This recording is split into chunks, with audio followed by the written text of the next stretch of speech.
This is RSBANDB Update, episode 640, recorded Thursday, October 5th, 2017, the non-clan friendly exchange.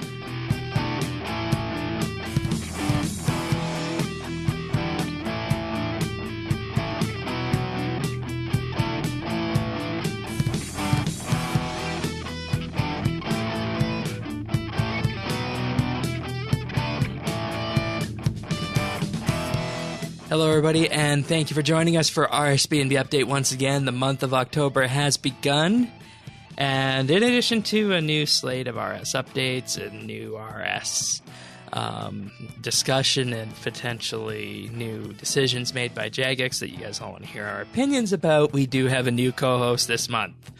We said goodbye to Dave last week with the Lost Grove. Dave did great for RuneFest coverage and everything in September, but this month we have a new co-host for October. You guys have heard him a couple of times before. He's never actually had a permanent co-hosting position on the show here, so you're going to get to know him a little bit over the next 3 or 4 weeks. And this new co-host is Tycho Elf, or more affectionately known as Tycho from Clan Quest. Welcome. Thank you, Shane. It's so good to have you here. Everybody. Just, I think your second or third time on the show. So give everyone a little bit of a brief rundown about who you are and what your name means in RuneScape. Yeah, so my name in-game is Tycho Elf, or as I like to call myself, Tycho the Elven Elfborn of the Elves. And as you mentioned, I've been here twice or even 3 times as a guest, and sent you a couple of questions now and then. And I classify myself as an adventurer.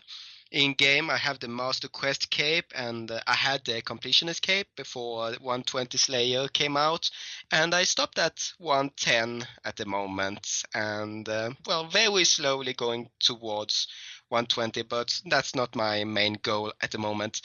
And even though I'm part of Clan Quest, I actually don't specialize in lore or history, but I actually specialize in exploration and methods. This can be PVM and skilling and a lot of other things. It's just something I really love. So here I am to give you, Shane, the best possible view of this week's update. And of course, give that also to the listeners. And, it's always interesting having new perspectives. So we'll see what we get this month. Hopefully, you'll get a nice slate of updates to work with and discuss and sink your teeth into. I know we got at least one that is, that's going to be something that hasn't been done before, but we'll get to that just a little bit later. So you ready to begin for this week's primary update?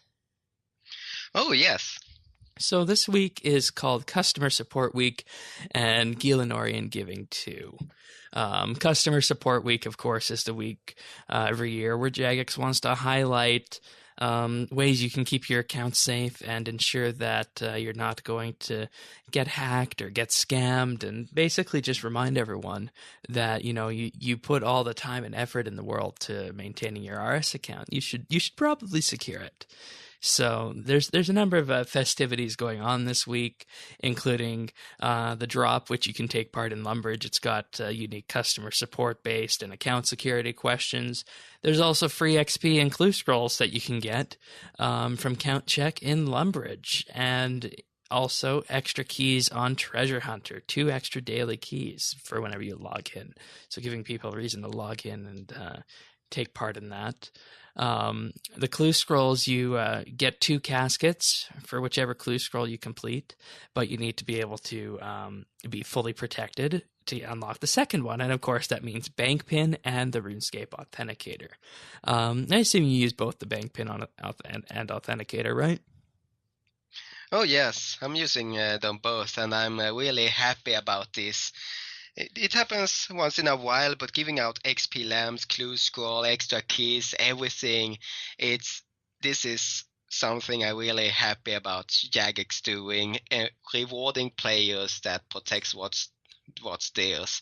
But one thing I'm a little curious about is I never saw they mentioned some of the most common scams that you see in the Grand Exchange. Oh yeah. For example, if you go there, you see a lot of bots that's saying search this name on YouTube, and then the YouTube page will have a link to something that looks like the RuneScape homepage and that you need to log into, or the really classic doubling money or trimming armor. Yeah, you gotta That's be been ancient. you got to be really careful with those. Another one to watch out for while we're on the topic of common scams is that if your email address is anywhere out there in the RuneScape community, like they find it on a RuneScape fan site or something, you can definitely also get those kind of scams in email where they say, click here for free account verification, or click here to access the RuneScape mobile beta. Those are all, of course, fake. So you don't want to click any of those. You just want to make sure those emails go to your spam box and are quarantined and deleted properly. So, it's an effort that is ongoing because, the path the scammers take is always going to vary. And you can just have your secure RS password, but if you just enter that password on anything that looks like a RuneScape website, you're going to get your account messed up.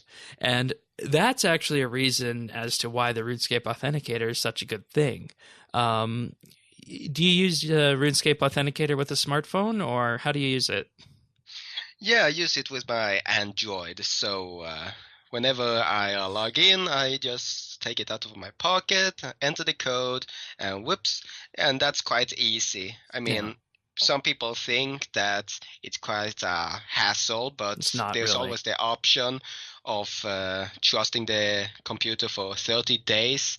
And I'm like, I do that. Yeah, every 30 days, you're like, oh, it's this time again. But it's not a hassle. I mean, it's just 12 times in a year.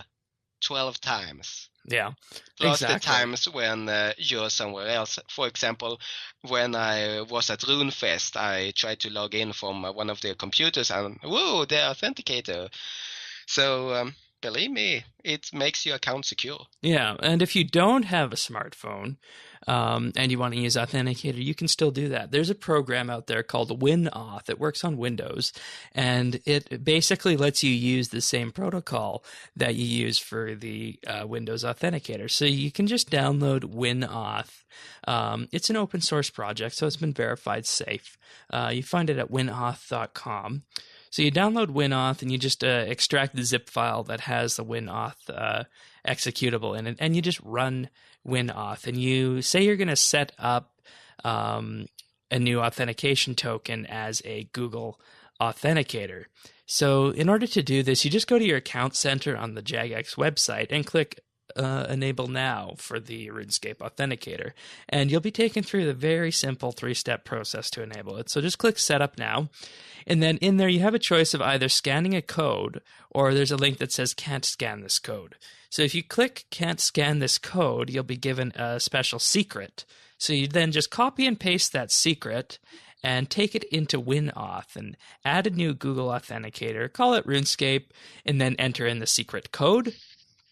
Then click Verify Authenticator, and you'll be given a 6-digit unique key that you then re-enter on the RuneScape website.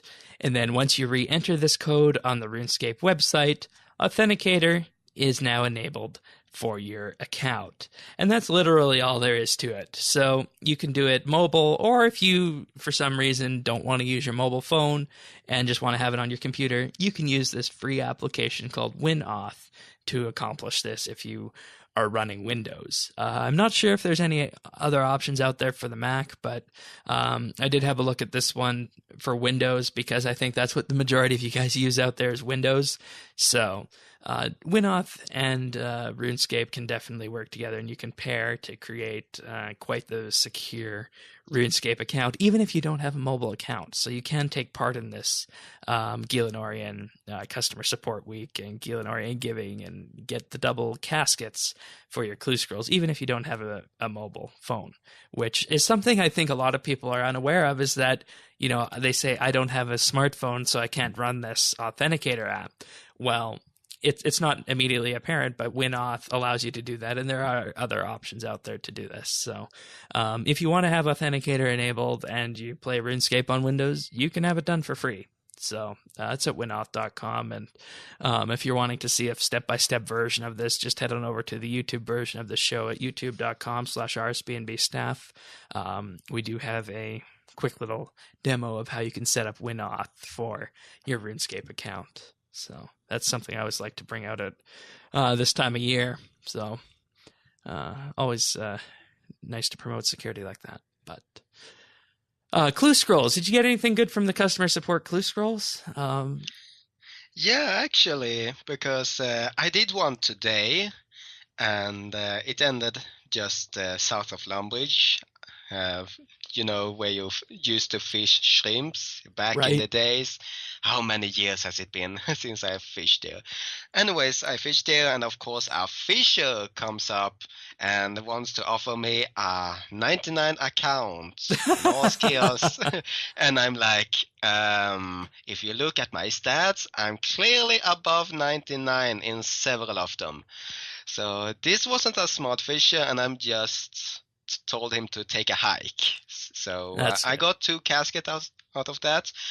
And the first one, I got 2 puzzle skipping knots. No, what did I say? Puzzle skipping tickets. And I know that a lot of people want to skip the puzzles because apparently those are worth over 300k each. So that's very nice. And the second one gave me a Bandos page 4 that was worth just above 900k. Yeah, And did you find you're able to sell them for that item, or has the clue scroll value gone down a bit this week? Because I found that they've gone down a bit this week. Yeah, they have gone down, so they are currently on the Grand Exchange and waiting to be sold. Yeah. And rewards here scale with your total level. So if you have a higher total level, you'll get stronger rewards from them. Do we know if the Luck of the Dwarves ring impacts these clue scrolls? I mean, that's quite an interesting question because I know they impact normal clue scrolls. And I forgot to wear mine when I was doing them. In your inventory, it doesn't say easy or elite. It says clues. It says CS weak. So it could be a unique 5th type of clue scroll that isn't affected by the ring. Now that you mention it, I have my Luck of the Dwarves on me at all times just because the one small possibility of acquiring the Hasselmere Signet ring, and it didn't shine even though I got unique rewards like the Bandos page 4 for the guard book. So I don't think it's actually affected unless the message was bugged and didn't show up. Then I don't think it's affected by that. I don't know, but that's definitely something we'll have to look out for going forward. I'll give that a try when I have today's to see if I see them, because I just forgot to equip it, and a good chance if you always have it on and it didn't trigger that it doesn't work. Another thing with the drop is that if you play the drop and you win, you unlock the rare title of the Knowledgeable. So I'm not exactly sure how this works, because I did play the drop at the exact time, because those run at 0 minutes past the hour and 30 minutes past the hour. I won. I got through all the questions, but I didn't unlock the title. So I'm not sure how that works, if that was only for on stream or if it was any time this week. So I'm unsure about that. Well, it says here on the page that tune in 16 or 4 p.m. on Monday the 2nd of October. And that might have been the only one. A new edition of the drop. So it could be that, or it could be that the title was available from last time, and thus you already have it. Maybe, but I didn't see it in my list. Oh, okay. Anyways, that's just a minor niggle. Anything else with the clue scrolls before we move on to the Gielinorian giving part of the event? Because, I think overall, this is just a nice little simple way of ensuring your account security is up to date and get some free clue scroll loot on the way. So, Well, I always have my wing on, no matter if it's affected or not. I'm going to have it on at all times when it comes to clue scrolls. all right. So Gielinorian Giving. This is Jagex's yearly charity event, and what they're doing with this is this time they're offering skilling tokens for charity that you can exchange for the Warden of the Mind Robe set. And you can also grab the Defender of the Mind outfit and capes from the previous Gielinorian Giving event using rune coins if you want to. And all proceeds are going to be divided equally between CPSL Mind, the Princess Trust, and YMCA. So this is the same charitable partners that Jagex partnered with last year. Did you go have a look at the Gielinorian Giving NPCs south of Varrock? Yes, and the first thing I noticed was, wow, they're really out in the middle of nowhere. And that's right. That surprised me. Like, in the middle out of nowhere, they are literally between Gertrud's house, where you get your cat, and the Champions Guild. And I'm like, it's nobody even takes this route as a shortcut. I think they were north of the Lumbridge Crater last year, if I remember correctly. Yeah, they were. So, but that still surprised me. And even though they have all these small signs all over Gielinor that can teleport you straight to them, it feels a little bit like it's still in the middle of nowhere, because if it's something so important as donating and making people aware of your mental health, then I think it should be a little bit more central than just putting up small signs everywhere in Gielinor and hoping that people will click on them and then click teleport and then talk to the NPCs. And I have a suggestion for that, but we'll come to that later. All right.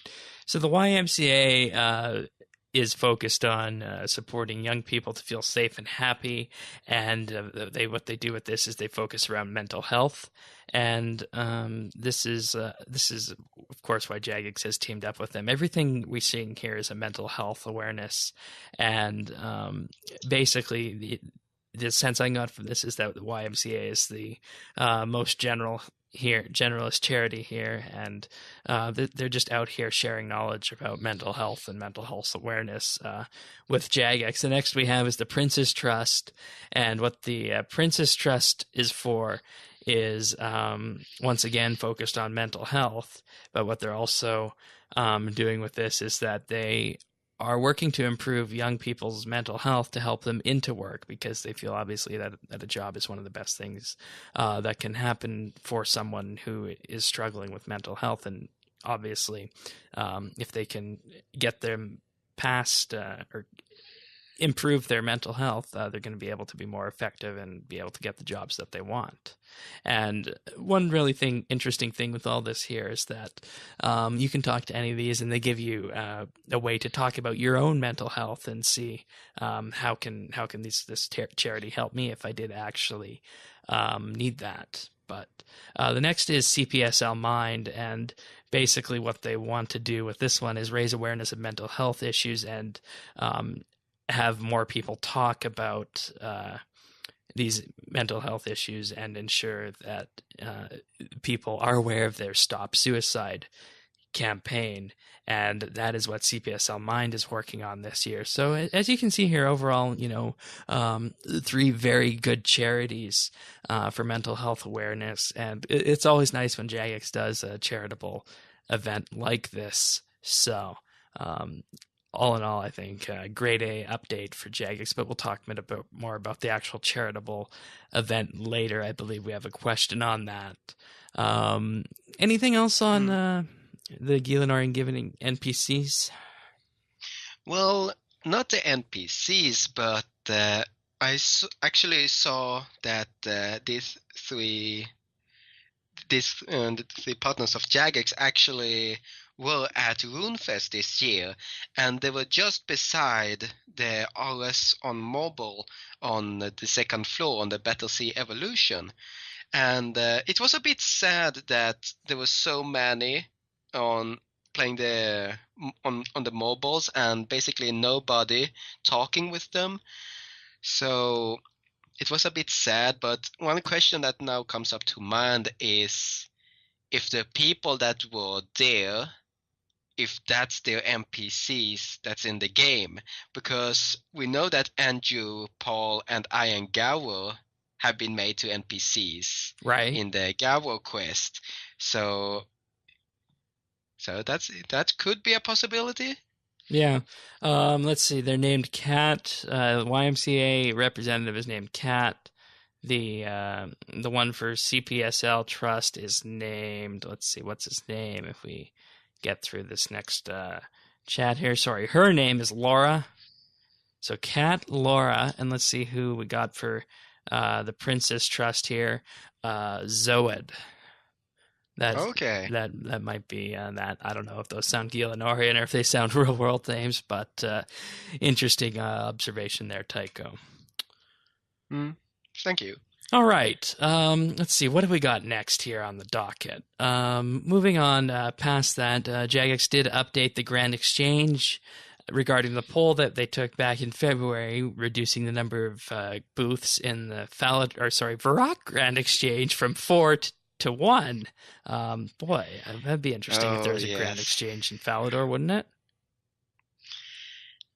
Sorry, I didn't hear the last thing. I said that would be interesting if there was a Grand Exchange in Falador, wasn't it? Because I said, they updated the Falador Grand Exchange, Place but of it course in the middle Varrock. of Falador Castle. The White Knights are suddenly becoming the number one ruling economy. So I voted no for this. I wanted to keep them to the original 4 booths, but reasons for that is just because it's always been that way. And I mean, sure, it's a little bit sparse, but still, you even have this huge sparse area around the edge there, and the fountain in the middle has also disappeared. But nonetheless, I think we do have a pretty good graphical example here of what Jagex is capable of when you look at this new Central Grand Exchange. There's so much detail down from all the clocks and all of the items on shelves, the party hats, the potions, the scrolls. It's very nice. What do you think of what we got here for the Grand Exchange rework? So since I got the Luck of the Dwarves, I teleported straight to the Varrock Grand Exchange, and the first thing I noticed is, wow, it's so empty here, the open space and everything. Right. And when I get closer, it's just as you say, that Jagex can show the amount of graphical beauty they can create. So yeah, it was a really good work, but I feel that open space though, it gets me a little, even though they said they did it for the poll, because they had a poll about it, and I remember voting for it, like, no, please keep it at 4, but the majority said yes, and now it's just like in old school. It's one really? I did not know that. In the middle. And I actually have quite a long list here in front of me of things I want to mention, because if I ask you this, Shane, why would you prefer the Varrock Grand Exchange more than the one in Prifddinas or Menaphos? I would say the reason I would go to the Varrock Grand Exchange first is because it's easily accessible via Fairy Ring. It's also easily accessible via Spirit Tree. Yeah, that's true. Is that the reasons you were thinking as well? Well, there's the Prifddinas Lodestone, which makes it the fastest way to access it, because if we are honest, before the Invention Batch 2 came out with the Spirit Route and the portable fairy wings that could take you straight to Sonaris or to the Gnome Stronghold, it wasn't that easy to get to the Varrock Grand Exchange. I mean, you could teleport to Edgeville and then run eastwards and then through the shortcut to the northwest side of the Grand Exchange. Now you have to run all the way to the middle also. But I'm thinking about it, and I still think the Varrock Grand Exchange should be the main exchange. And then I was throwing about with the idea, okay, but what could we do to make it the one and main exchange? Because it got this huge space now, and what can we do with it? And you know what I thought of? What's that? There are two things you can trade. The first thing is items, and the second thing is information.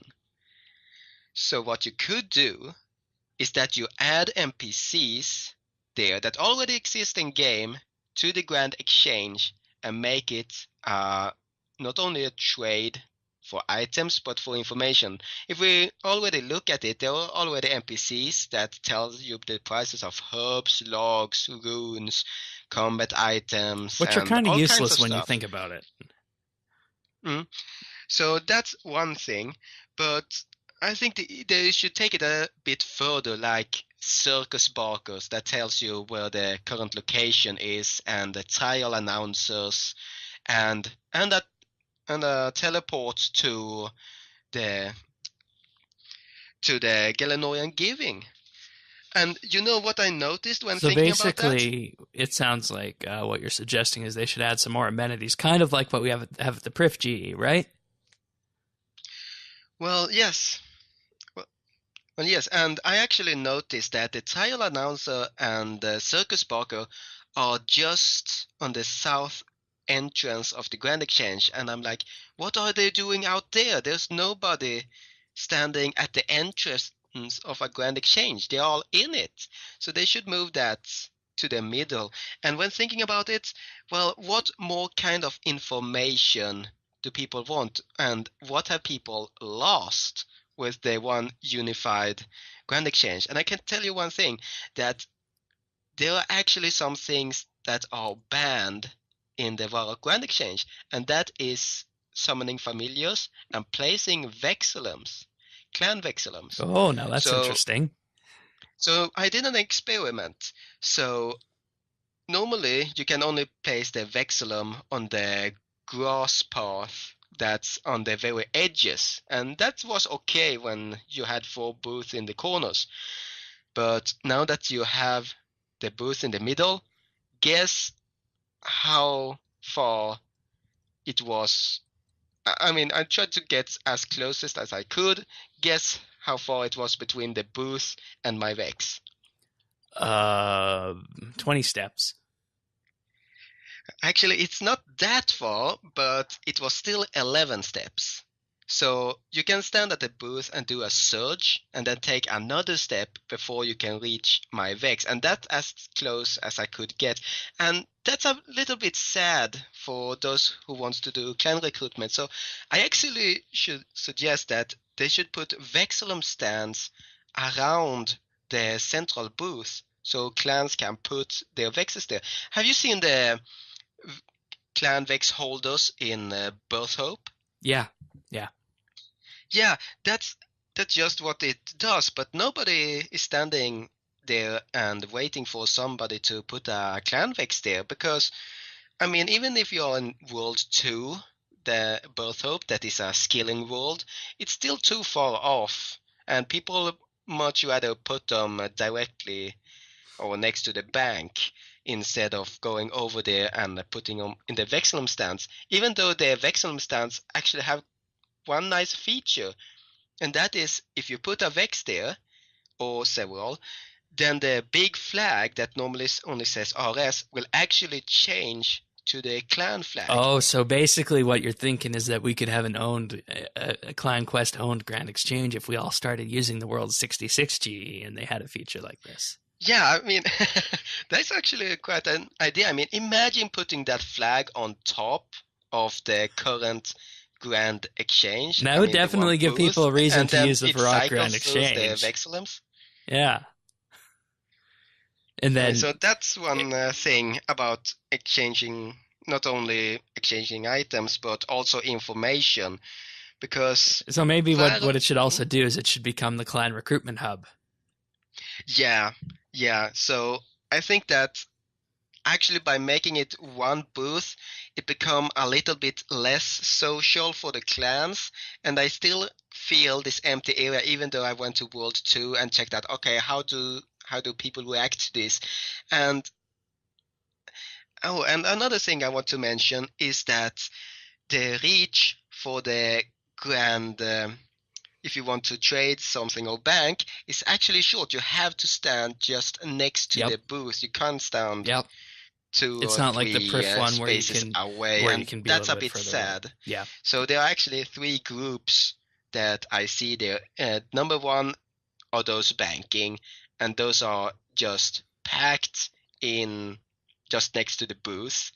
The second group are those who are casual, who are just standing a couple of squares away, just looking at each other, maybe placing a dummy down.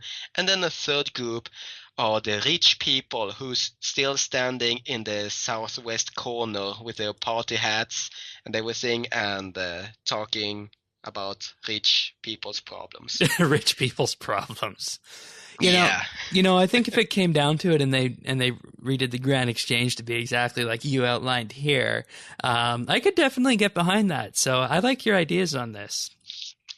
I'm gonna make a note about this clan index. To make it just a rundown, to really make it sociable, I would like to see a couple of Vexillum holders, maybe a couple of other merchants than the one we currently have, and then we can have combat dummies like the ones we have in Lumbridge Combat Academy.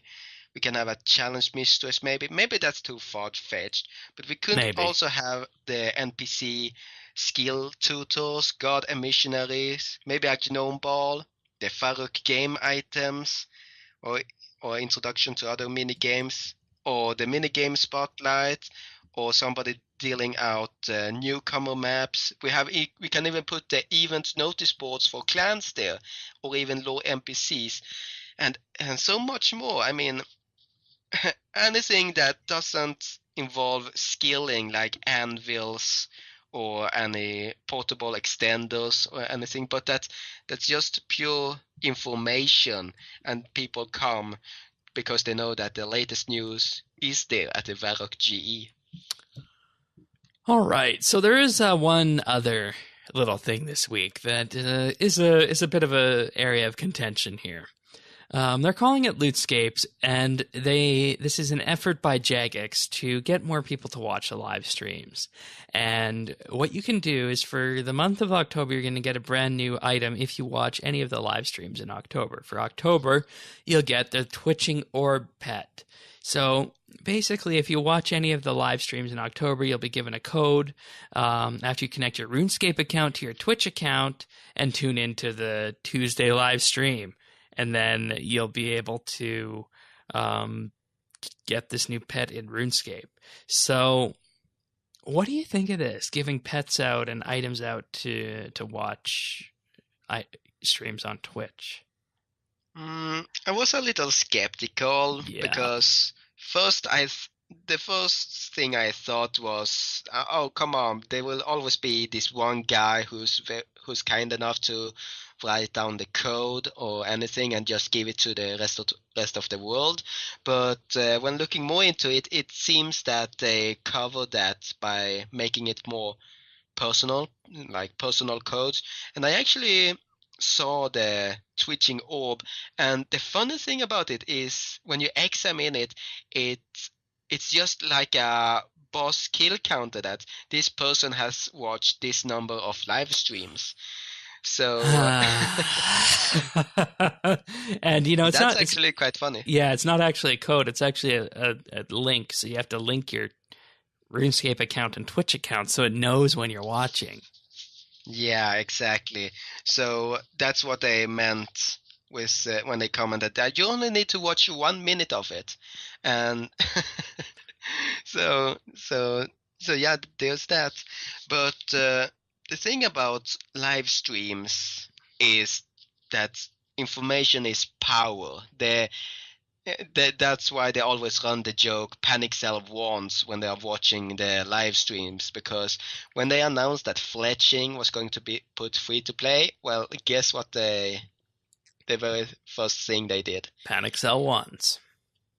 Well, almost. They actually started panic buying logs because they knew as soon as that hits free to play, then it's selling everything and ka-ching. That's excellent for woodcutters, though. Yeah. My issue with this is that the live streams, I don't know if this works if you watch it VOD or if it needs to be live, because they say you'll be able to claim it on any of our Tuesday or Friday live streams throughout October.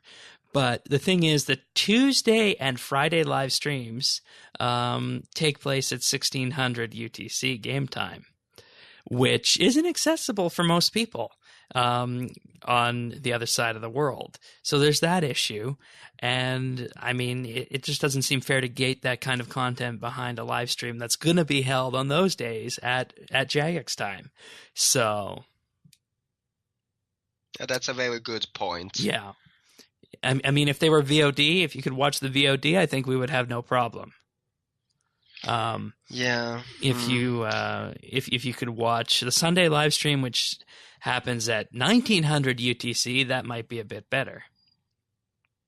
But ultimately, when it comes down to it, I think that's a big issue with this. And the other issue, I don't know anyone who keeps count of how many live streams they watch as if it were a badge of honor. I don't know anyone who does that. So in that regard, it just kind of sees to me as a way that Jagex is trying to raise the number of people who are watching the live streams, if that is going to be their main source of information dispersal. And if that is going to be their main source of information dispersal, then that's another issue entirely that we can talk about with some things that could be changed about the live streams and whatnot. But I think when it comes down to it, it needs to be for any live stream, and it also needs to be for the VODs, and that'll fix the issue. And if they are wanting this to be the primary source of information dispersal for RuneScape and RuneScape behind the scenes info, they need to start publishing their own show notes from these live streams and stop instead relying on, various community members at sites that shall not be named to provide rundowns of what happened in the live streams. Because as much as the people there want to be accurate, there have been some times I've noticed different contexts and different, let's just say, inflections on wording that have changed the meaning of what was said on the live stream compared to what was posted there. So I think those are two things that definitely could be improved for this going forward. So I don't know. Yeah, I was just about to mention that it's important that the players get the message directly from Jagex and not through other parties. Because even though I'm very thankful for all these people putting time and effort on watching everything they are saying and then making it into a summary that people can read later and get the news, it's still not as accurate as if they are sitting there and listening it for themselves. But people see it in different angles, and that's why it's so important that they get it firsthand. Exactly.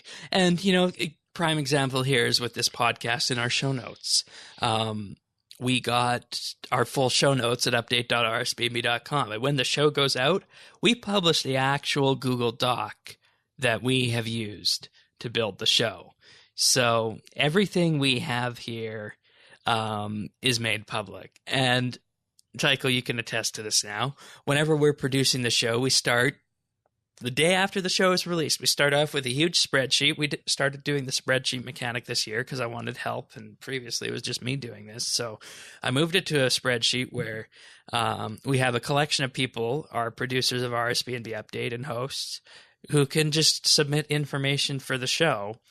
And we start off the day after the show comes out, and if there's anything pertinent worth talking to, it comes up and gets put in the show notes in the spreadsheet.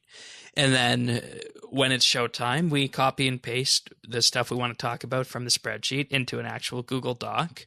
We use that during the show like we're doing right now. then after the show, that gets published. And, I think that would be a good model for Jagex, would be for them to publish some kind of show notes somewhere of the live streams, including questions asked and the actual links in the Twitch stream or even the YouTube version of it to the answer. Because one of the most powerful things that I've started doing with this podcast since putting it on YouTube about a year and a half ago is that you can now link to any time index on social media or anywhere. So if Jagex is having a Q&A and they have a specific question that was asked, they can type up the question and then put a direct link to that question if people want to hear it. And that's just good information management in the modern world on the internet, in my opinion. So there's a good model for it. Yeah, that's something they should look into, but they're actually not quite far away from all of this. I mean, it's just a couple of changes to make definitely. it fair for every time zone, to make it fair for everybody and get their message out to the people. I mean, they're already doing it, so everybody who thankfully watches the streams and then put out the information, but getting their message out, getting their view out, this is what we want to do, and this is how we are going to do it. Indeed. You ready for some patch notes this week? Oh, yes. Okie dokie. So, item rewards that are unique to treasure trails are now tracked, similar to the boss collection log. This log will be viewable in-game via a new book object when the Clue Scroll rework update goes live. So that's kind of interesting that we got this week, the same week as the customer support Clue Scrolls. I guess maybe just a way to give people a head start on getting some Clue Scroll items if they don't normally do clues, perhaps? Yeah, it's that, and also, you know how people reacted when the boss collection log came out? Yeah, the boss drop logger. Yeah, boss drop logger. They actually said, "Oh, why didn't we have this before?" Because all those PVMers who been put hours and hours into killing one boss after another and have over 3k kill count, and then suddenly this comes out and it shows like, nope, you haven't acquired this and this and this, and they know they have acquired it at least 5 times. Yeah. So getting this out very early before the real update is a huge thumbs up. Yeah, I'm a little bit disappointed, but we'll talk about that later. They should have done that 5 years ago. Oh, 10 years ago. 10 years ago. Actually, no. 12 years ago, pardon me. 12 years ago. Yeah, but I understand why they can't. So. Oh, 12 years ago. That's older than me. Oh, wow. RuneScape. I could go back even further than that. Oh dear, I'm going to grow a beard while hearing Shane, his whole life story about this. Oh, June 2004, I got RuneScape members and the rest is history. Fun fact, I was only a normal RuneScape player for about 2 months before the fan site started. So, 2 months. Yeah, okay. It was only a normal for 2 months. You don't remember when you planted your first herb? Oh, of course I do. The day farming came out, that's ingrained in my memory. Oh, of course it is. Why am I asking? Alrighty, I also remember my first Magic Tree run as well. Oh, dear. Anyways, that's beside the point. Folks, this is going story to be time. A 3-4 hour long episode today. Crafting combination runes will now fill urns and give a chance to receive rune ethereal fragments. All right, that's interesting that combo runes weren't initially included, but that makes sense since combo runes are very popular in this day and age. Oh yes, especially since they put Shattered Worlds just next to the water altar. Yeah, they nerfed that banking spot for the water altar a little bit, but it's still pretty good because you can. What other rune altar can you see a bank from, right? So. Yeah. I actually tried that, and I noticed that they put the swamp around the altar, so you have to run around it. Yeah, so, that's a good nerf. It's also no longer possible to protect poison ivy bushes planted in Prifddinas because they cannot be diseased. Yeah, that was back in the original Prif design documents, so good to know. Kopesh blessings, which is of course for the Magister, are now made in order automatically, and that order is sand, sea, and then sky. If you have multiple versions of one blessing, then the others will be prioritized until you have an equal amount of each. Did you fight the Magister when it came out? No, because I didn't have the Slayer level. Oh, so right. I actually had to Required that work a insane bit Slayer toward level. it. The Magister requires 115 Slayer, Yes. and of course they had to put the law it drops as a Master Quest Cape requirement. And if you know me, nothing comes between me and the Master Quest Cape. So I started leveling up Slayer like crazy, and I got one law from the Soul Devourers, but no, I got up to 110, and then I used Wild Pies to fight the Magister and then get the rest of the lore. And I was actually quite close in using my insta-kill darts from Balthazar's raffle, but people then told me, no, don't do that. It's just like Cream Black Dragon. It's a DPS fight. And I'm like, okay, I'm going to save it, and I'm glad I did. Yeah, I haven't gone there yet, and I'm still only 97 Slayer, so it'll be a long time before I attempt that. Well, that's why you have me, Shane. Exactly, that's why I have me. all the great people on this podcast to do the high-level combat content. The Magister can now phase while stunned. I'm not sure exactly what that means, mechanic-wise. Okay, I can explain that. Sure. During the fight, there are several phases that happens as the Magister gets lower and lower on hit points. And during the fight, the Magister will summon one obelisk after another. And from the sound of this, if the Magister was stunned, he wouldn't phase, resulting in a delay in the summoning of the obelisks. It actually sounds like it would be a good thing for the player, because if the obelisks aren't summoned, then the player won't get debuffed. So yeah, this is a patch. That's actually so it helps the player then. No, this patch actually doesn't help the player. Oh, okay. I guess I got actually, it I don't think it does. Anyways, we have some clan patch notes as well. New clan notice board entries have been added for the 4 Menaphos districts, the Sophanum Slayer dungeon under places, and the Shifting Tombs under activities. They have also added Daemonheim, Tyrannon, and Wilderness options to the notice board subtype dropdown for tasks. Okay, can I give my opinion on this? Please do. I'm actually disappointed with this, and you know why? Why? Because if you look at if you're going to make a clan event, then you first put in date and time, and then you come to activities and places, and it's actually I can't. It's a nightmare. It's a nightmare when you're going to decide a place, because the list is humongous. Yep. It's the longest list in the world of places. I mean, they have all the names of the bars in Gielinor, and only that, and all the places, all the cities, and then all the Slayer areas, and even more, and everything is basically handwritten. And I'm asking myself, why don't they just drop everything and give us the option to type it in ourselves? Why can't we have that? Because there are still things that is missing from there that I even sent bug reports on, but that doesn't get added. And every time new content comes, like the Grove, it has to be added there as well. Definitely. So I can't now go and tell the clan through the clan notice board that, we're going to have a clan event at the Grove. I can't.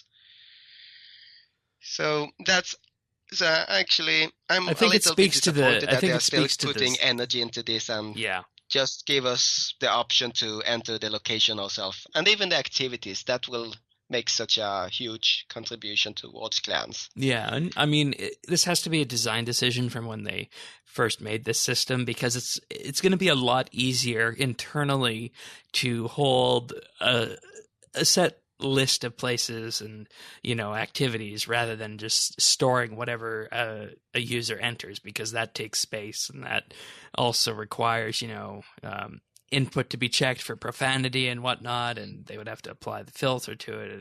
And they probably just felt that it was easier to do this. And, when the clan system came out, that might have worked. But like you say now, it's just a unmanageable list. So I actually thought about that profanity, but you know what I then thought of? What?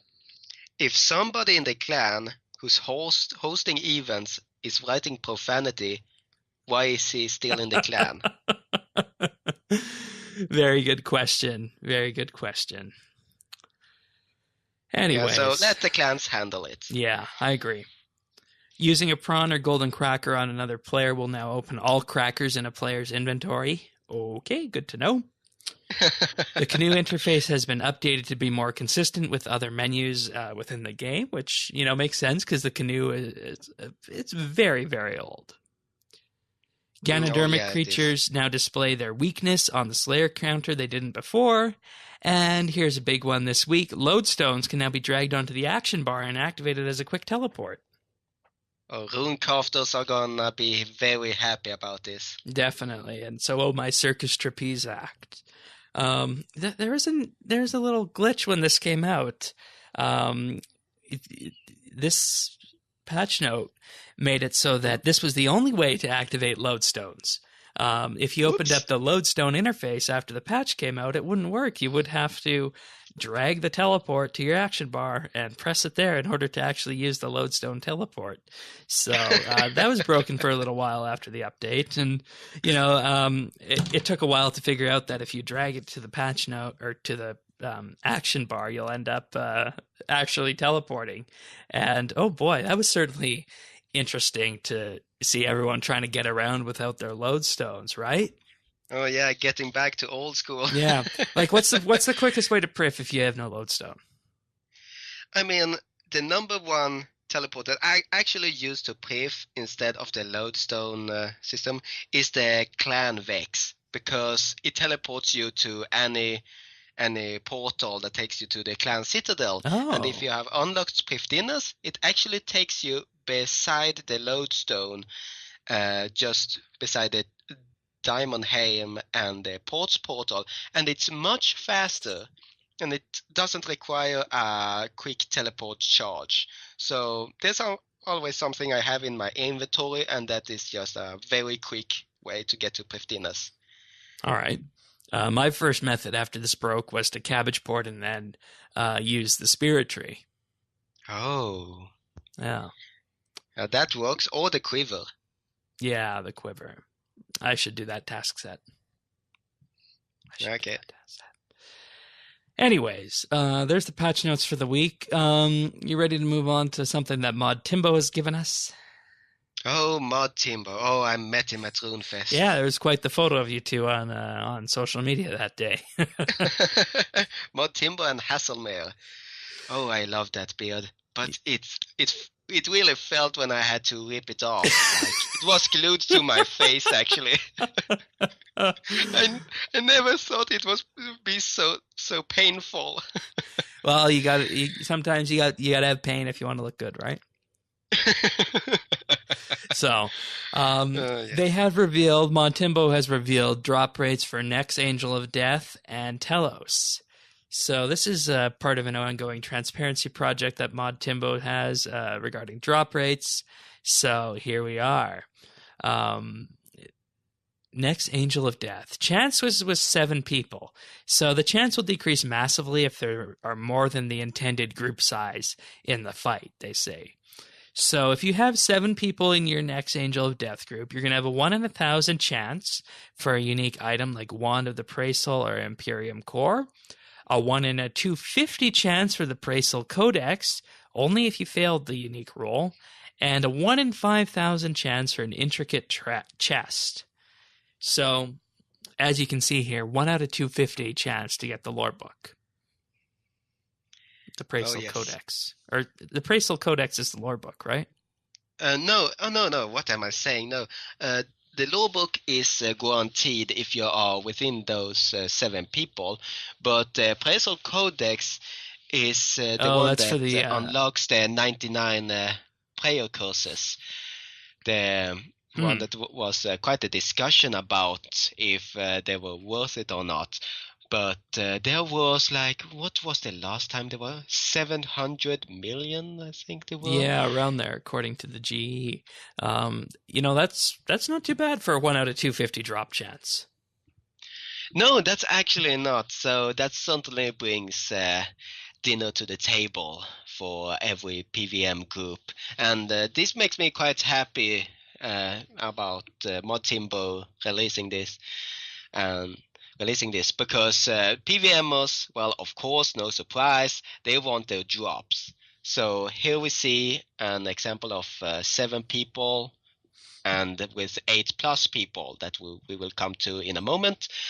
And of course, they want efficiency because, as we talked short about before, when the boss drop collection came out, everybody said, why didn't we have this before? So this is the same thing. By revealing this data, everybody can either go the safe route of 8+ people or go with the rewarding route with 7 people. And I've been doing it quite a number of times, and 7 people, that's basically if one fails, then you're going to have a very rough time. Yeah. And for what it's worth, the only drop rate that changes if you have more than 7 people is the chance for a unique item like the Wand Appraisal or Imperium Core. That goes up to 1 in 5,000, which is the same as the Intricate Chest. Also, the Appraisal Codex remains at 1 out of 250. And what's interesting to note, and we already knew this, but I'll just say it again, is that only the top 7 in the group are eligible for unique loot.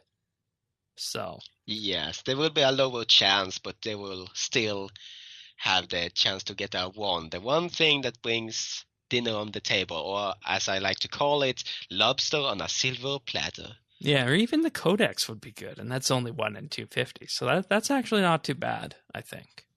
No, it isn't. But at the same time, it isn't a boss that you can just kill over and over again like Grordor when a God Wars dungeon boss. Yeah. This is a group effort. Let's see. So 1 out of 250 is roughly 4% chance. Or sorry, not 4% chance. 0.4% chance of getting the drop.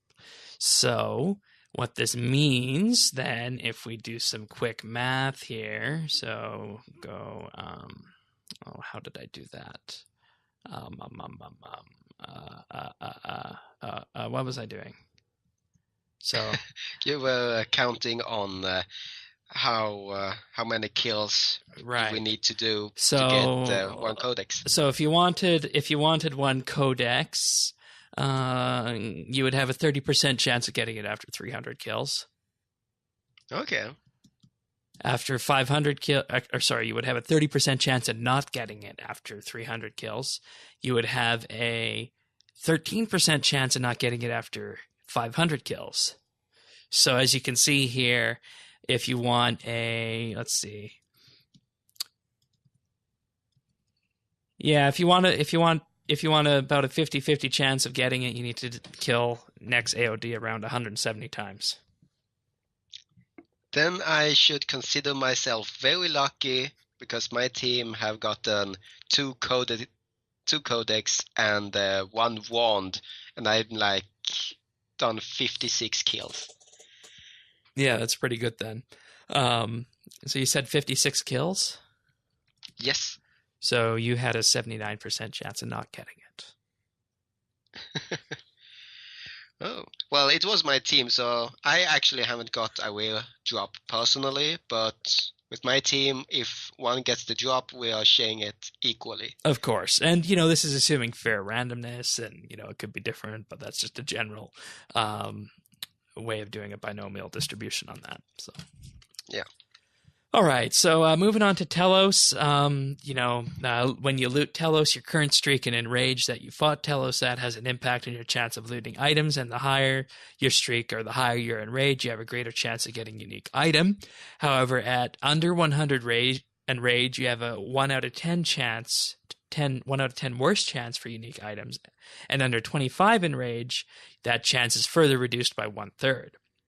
Not only that, but the higher in rage and or streak you are, the greater chance at better regular loot you have too. So the higher you are, the greater chance of items like onyx bolt tips, uncut onyx, and crystal keys. So, going with that said, if you had streak 1 and 100 in rage, you would have a 1 out of 263 chance for a unique drop. Streak 1 and 500 in rage, you had a 1 out of 72 chance in a unique drop. A streak 5 with 200 in rage takes you to a 1 out of 133 chance for a unique drop. And streak 1 with rage 999, 1 out of 38 chance of a unique drop. And if you take it all the way up to streak 1 and enrage 1024, you have a 1 out of 37 chance for a unique drop. So you can see as those enrage levels increase, you are going to have a huge chance at a unique drop. I've never fought Telos. Have you? Yes, I remember the day of the release.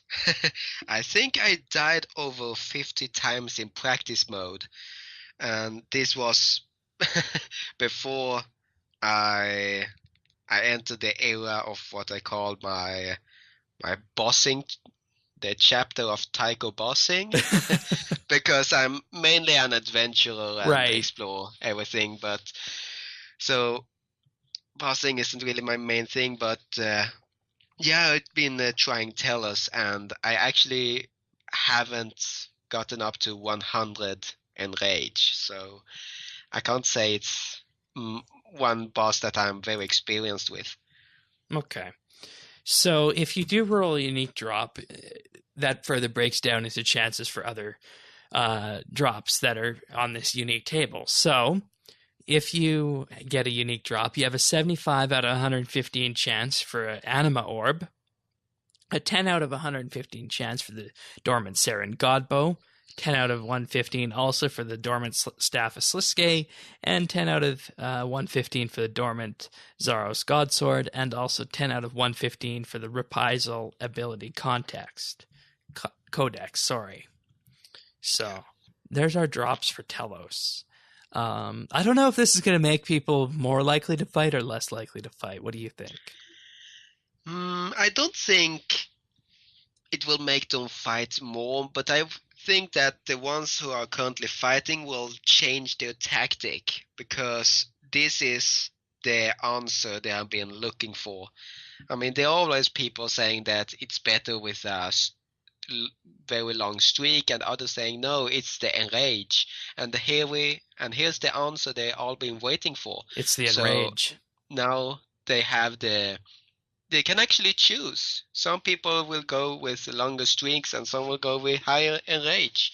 And here we see that with the longer streaks, it will actually give a higher chance of a unique drop.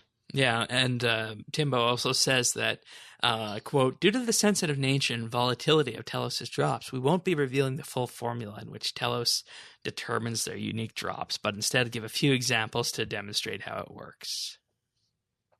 Okay. So, there we go.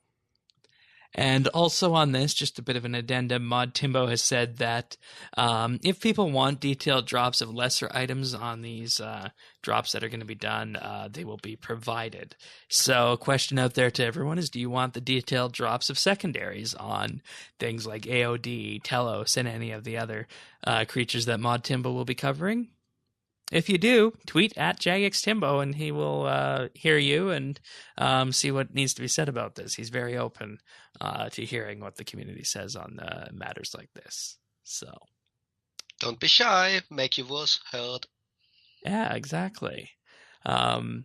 They've also got a page here where you can go to runescape.com/drop rates and you can see exactly what was posted in this forum post here.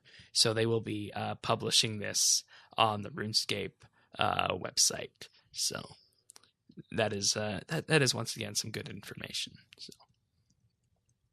All right, you ready to look ahead at what's coming this month in October? Oh, the month ahead. Yeah. So, month ahead, the biggest update I'm seeing here is Dimension of the Damned. And that's the sense I get from Jagex as well, right? They really want to. Oh, yeah. I remember sitting there at RuneFest and they were showing this video that it looks nothing like RuneScape, and that's interesting, I think.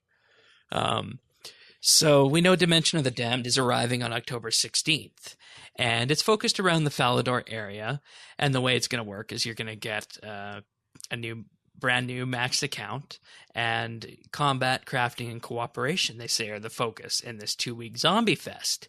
We were initially thinking, it might be PvP, but the information we got from this behind the scenes is that it is completely PvM, which cooperation, and I think that's what everyone wanted to see from RS, is more cooperative game types that aren't necessarily bossing. So some things that you'll be able to do here is, just the usual, cooking, building, and preparing, let's just say. So kind of as you would in any other survival game. So you can protect your group by constructing barricades or use them to upset the competition in the area. Each player earns points by killing a wide variety of zombie types, including 10-player boss encounters, which then can be spent on Falador loot boxes. Unique equipment, power-up, and useful materials will also be found, which help you rack up more points and hopefully earn yourself an invitation to the unique endgame. So, basically what happens here is you use the 2-week period to build up points, and then if you get enough points, you'll be invited to the grand finale. And this takes place on October 28th, and each invited player will start fresh with 0 points, but this time death is permanent. So if you die in the finale on October 28th, you're dead. You won't be coming back. And throughout this 2-hour event, the world will slowly shrink in size with more and more monsters spawning until finally only one player remains. So this is, this feels kind of a bit like old school RS Deadman, except focused on a PvM component and with a bit of a Halloween tinge to it. Oh yeah, I actually loved it. I mean, I was sitting there at RuneFest listening to this, and I actually loved this announcement. Not only that everybody can participate on equal terms, but it sounds like it's something you can gather your friends to, and come on, let's do a round of Dimension of the Damned, and then see how far you can go. I mean, like a fun thing if you are not aiming to gather points and be invited to the end game. Right. And I mean, that's definitely something I think that RS hasn't seen before. And if it's very successful, it could perhaps set a new tone for various, I don't want to say RuneScape expansions because we've been there, but experiments with RuneScape. Kind of like Darkscape did. And it's also a bit about the player skill instead of the skills you have been training on. Right, because you have the max account. So that's an interesting thing. And another thing that came to question about the end game is about time zones. Very good point. Very good point. Yeah, because if everybody is going to be at a certain time, on what date did you say? 28th of October. Yeah, 28th. If it's during a specific time, if everybody needs to be logged in at the exact same time, because that would be a real problem if you are a real pro that's gotten all those points and then I live in New Zealand. It's 4 a.m. So I totally get what you're saying here. So. Yeah. Actually, I want to tell a small story here that there's another reason why I was excited when I saw this. And you know what it was? Why? Because I've been playing around in my head with the idea of having a player-owned house zombie invasion. Ooh. And that is an idea I've been having in my head for at least 2 years and like playing around with it. So when Dimension of the Damned came out, I was like, oh, this looks just like the idea I had, but in Falador instead. But how it would work in a player-owned house is that the resources you have in your house is literally what you have access to. You have a ladder, you can get beer, you can have your servant cook curry for you, or depending what it does. You have your armor wardrobe with everything you need, and you have dark lights in your questing room and everything. I mean, imagine that. Yeah, that just shows the promise of construction. If it received an update, I was looking for a good word to use there. So yeah, this is going to open so many. This is going to open so many doors going forward, and it's really a great thing, I think. So fingers crossed that it's successful. Yeah, also, so this if month, they cover the time zones, I'm quite happy about this. Yeah, we'll have to see how that works, because I know that'll be really hard for people in Australia and whatnot. So yeah.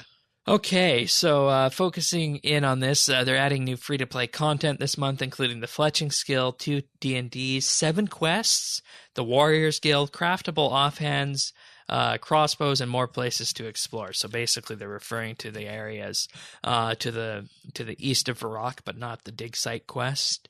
And, this is, of course, in anticipation for RS Mobile. And I think it's good that we're getting back to this, because if you think about RuneScape is, at its core, a free-to-play game. And it's kind of felt like we've kind of shifted away from that in the recent years, with members' content appearing in the free-to-play zones and whatnot. So I'm very happy to see this. So Yeah, I'm also very happy, because these last years, I feel that everything is going towards members. So this is certainly a step in the right direction, that the free to play is also not only how do I say that if you play free to play, you're still playing RuneScape. Yep. It shouldn't feel like it's paywalled. Yeah, exactly. The paywall, like the free to play, isn't supposed to be an entirely other game than pay to play. So this makes me so happy that they are doing this. And 7 quests, whoo! Yeah, that's lots a lot of of content. So. All right, Halloween ghost stories. This Halloween update is going to be focusing on storytelling, so it's kind of an update of old. They say, quote, "You'll uncover sad tales from tormented ghosts around the world and solve some putrid puzzles to help put them to rest." Half the stories from this mini quest have been taken directly from player submissions, and the other half have been written by RuneScape's JMods. And this is going to be available in part to free-to-play players as well as members. Rewards include a new Halloween emote, title, and a great cosmetic outfit that allows you to become a headless rider. So that should be really fun. That's interesting. Actually, one thing, have you read the lore books at the Menafos library, the ones that were submitted by players? Most of them. Okay, can you give your thought about that? I think I have mixed feelings about them. I think some of them are a little bit different in that, you think, oh, this is written by a player. Would Jagex write this? But on the other hand, some of them fit in quite nicely. So I think it's I think it's a delicate balance if you want player submitted lore, if you want Jagex submitted lore. Yeah, because this is the path they are taking. They are taking player submissions and Jagex lore and putting it together for this Halloween update. I think it's fine as long as we're not doing this for major quests. That sounds reasonable, because whenever Jagex is involving the community, it makes me happy. But at the same time, lore written from the JMods themselves at its finest is what makes the adventurers and the storytelling so epic. Yeah. All right. We're also going to have Novemberfest, which is RuneScape's first annual beer festival. It's going to be like the beach, and there's going to be tons of activities, including a new beer crawl, a new seasonal minigame called the Kegger, table dancing, ride the giant carousel, and of course, this celebrated the first bar crawl that was put into RuneScape. So a modern take on the RuneScape bar crawl. Funny thing you say, like the beach, because when I look at this, I think it's the spring fair all over again. Exactly. And there's lots of places in the US in particular that have a fall gathering like this, like a fall fair. So, the sense I'm getting is this is going to be a mix of Oktoberfest and a fall fair that you'd find in a small town. So that's the sense of I Yeah, get. probably. And it's funny how they say that it allows the World Guardian to relax after a lot of XP gains. And I'm like, this is all about XP gains. Yeah, that's right. So that's a funny way to play with words. What's your opinion about this? About continuing this strategy of releasing Spring Fire, Beach, and of Tomberfest? I think the beach is good. I think the winter event is good. I think what we do need to be careful of though is that we need to ensure that we're not using the beach area and the crater area too much. So much so as that when the beach and the winter event come around, we're going to be feeling is that, oh, we just had this last month in terms of Novemberfest. Let's maybe try and make it more unique. So I think as long as the two headlining ones, the beach and the winter events there, can maintain their uniqueness, I think we'll be fine. But what if I said that the Gielinorian giving could be moved to the Lumbridge crater? Do you think that would be an improvement, or do you want it to stay as it is today? I think that would be an improvement, and at the same time, I mean, that's what that area is for. It was designed to be a community gathering spot, so it would make a lot of sense to move it there. Yeah, okay. And it's also a funny thing about Tomberfest, because when I also see it, I think about alcohol. Yep.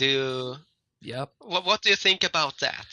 I think RuneScape is a game that's grown up a lot. It's not the game of 12-year-olds anymore. I mean, it might be, but everyone who started back when they were 12 or 8 or even younger in some cases has all grown up by this point, I think.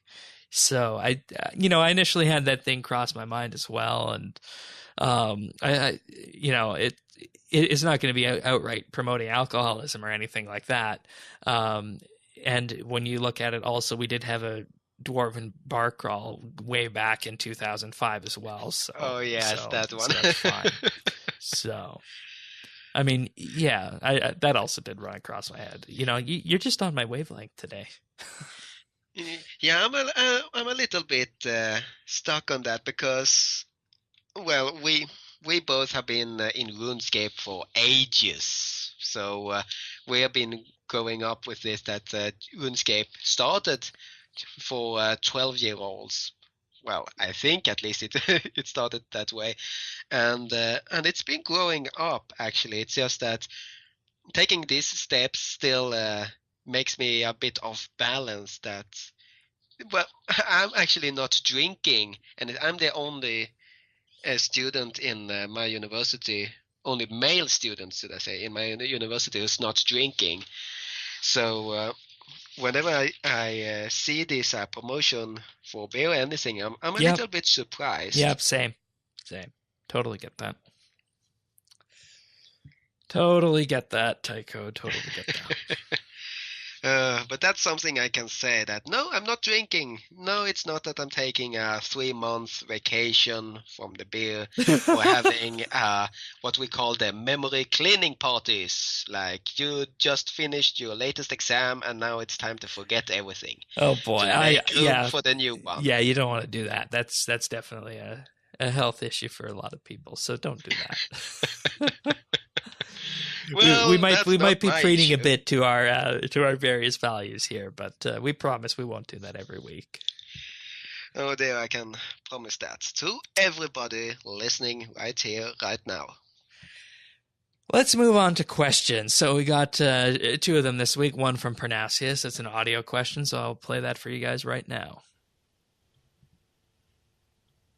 Hey guys, Parnassius here with 2 questions this week. Firstly, the quick one. We have seen Jagex move these in-game events from being dailies by removing the 1k cap, which is a great idea to help players with time constraints. However, do you think once the 10k tokens has been reached to unlock all the rewards, that they should then once again set a 1k daily limit so players cannot abuse the system and get too many reward boxes? Previously, if you did it every day, the most you could get was an extra 4,000 points for some extra rewards. Now we are hearing of players getting well over 100k tokens during the event. Do you believe this is overkill, and do Jagex need to limit this? Secondly, we heard Jagex say that 120 Slayer failed and went down poorly. I disagree with this personally and thought it wasn't bad at all, although there were several issues that could have been addressed. Do you think that new methods should have been introduced for training? For example, they could have had the Slayer Master Ghost in the player-owned dungeons have a new set of challenges. It could have seen the introduction of something similar to Shattered Worlds or Temple Trekking, whereby you need to run a path system that has different Slayer creatures along it. You could have 5, 10, 15 and 20 floor runs, and each floor has creatures on it that you need to kill to move on. At the end of each path, an elite monster could spawn and you need to collect a drop from it to enter the next section. At the end of the run, you hand these drops in for chunks of XP. This could have introduced higher Slayer XP per hour drops, upwards of 1 million per hour, and made it more entertaining, and while being a new and different training option, still have the feel of traditional Slayer training. Love to hear your thoughts on this. Again, thank you for the awesome podcast. Welcome aboard to our new co-host, and happy RuneScaping to you all. All right, so let's start with the easy one regarding the cap of these events. Yeah, I agree. Because, I mean, if you convert them, you can see how much bonus XP and stuff you can get from them if you're just not going for them. I do think that, having an uncapped limit of 10k is great because, like we saw during the Metaphos event, you're definitely going to want to do it on your own time. You don't want to be necessarily forced to log in, so that's good. And I wholly agree with the 10k cap. I don't know about you, Tycho. What do you think? Yeah, excuse me. Yeah, it's been a problem for me that you have to log in every day because I want to prioritize things right. I don't want to put RuneScape before my career. So that certainly is a problem if RuneScape or Jagex come to and says, well, you must log in daily for this. So it sounds a little bit overkill, but at the same time, I think it's a very good choice. And I have to admit that I'm actually quite happy about this because I'm not actively going towards 120 Slayer, so all of this bonus XP is going straight to my pocket and helping me to get to that 120 that I'm not going to get anytime soon, but that bonus XP will help me once I do decide to get there. So are you for a cap after 10k or no? That's actually a hard question. I want to...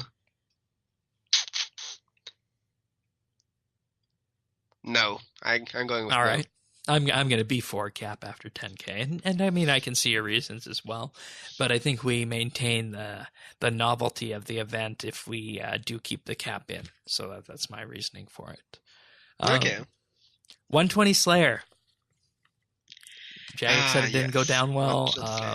Should have been different in terms of methods and whatnot.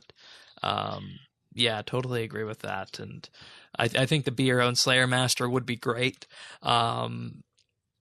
I also think that, if they didn't release the Reaper task before 120 Slayer came out, I think that might have also been an interesting thing to add to post 120. But hey, that was already put into game as just a separate thing. So... yeah, people don't like them coming in and changing. Yeah, the Reaper, well, we moved that to after 99 Slayer. So that's a bit of something. There are actually quite many things in game that would fit so much better if they moved them around a bit to better fit lore-wise and skill-wise. But yeah, it was released and it's there to sit. It's nailed. So that's why. But to answer Pronasia's question, if it was right released, well, this is the way I see it. The first thing I think when somebody says Slayer is the skill that improves your PVM skills. And what is it that improves your PVM skills? Well, that's challenges. So the suggestion from Parnasius sounds like a good idea. I still think though it's a little too far from the traditional Slayer, because that's something that the players wanted to protect, the identity of Slayer. Yeah. And I mean, it would have from 1 to 99, right? Yeah, it certainly did. So I'm thinking something in terms of after 99, how about making the boss versions of the Slayer creatures more common? Like the elite, remove like the elite critters, AFK. right? Well, maybe not remove the AFK entirely, but making it more challenging. All right, I could see that. Because they drop about 3 times as much Slayer XP and then 3 times the drops. And that makes it more active and increases the Slayer XP without changing the monsters. But is that really unique? Like if no. Put yourself in the shoes that if 120 Slayer just came out and you saw this was going to be one of the features of 120 Slayer, do you think that you would have been happy? Do you think that others would have been happy? I mean, I would have been happy XP and drop wise, but when thinking about it, if that would have been 120 Slayer, I would have been, what is this? This is lazy work, actually. So it wouldn't have been unique. And, in some ways, I think Slayer was a really hard update to do for 120. And I think I said this on the RuneFest podcast. Slayer was hard to do to 120 because if you look at Slayer is a very simple skill. You get given a task by a Slayer Master. You go kill those creatures, and you get a certain amount of XP for each one you kill. You go back, you get some Slayer points from your Slayer Master, you're done. And that's literally all there is to the Slayer skill.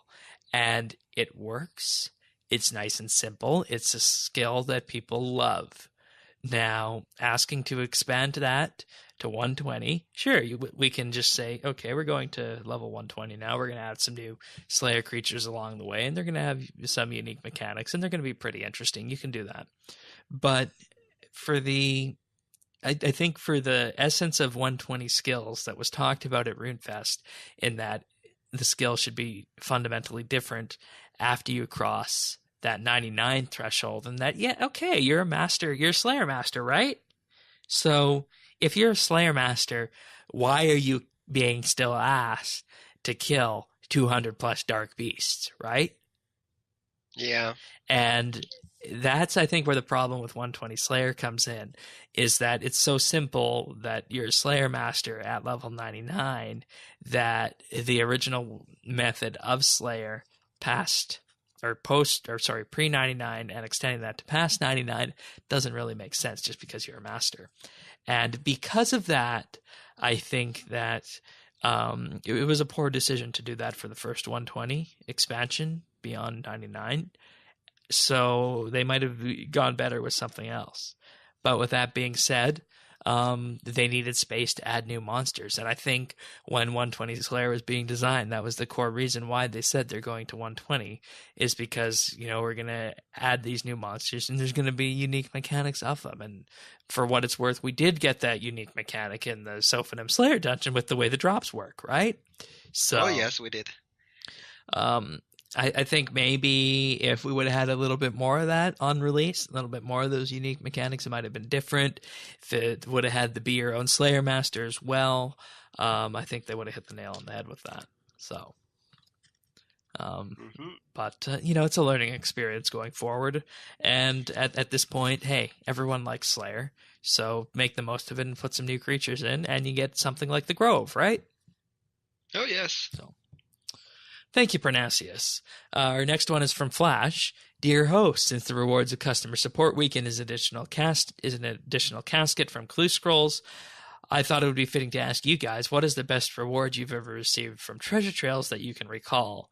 On my first Elite Clue Scroll, I got a 3rd Age Range Goyf. I was somewhat disappointed because it was only worth 10 mil at the time, but was still pretty happy about it, since it was definitely better than the usual stuff, and that's from Flash. All right. What's your best clue reward, Tycho? I'm thinking about it. I actually haven't done a clue for a very, very long time. I did it during a short period during the luck rework, but after that I just got tired and decided, no, this is too repetitive. I just want to do my exploration and uncover a lot of lore. But my best reward?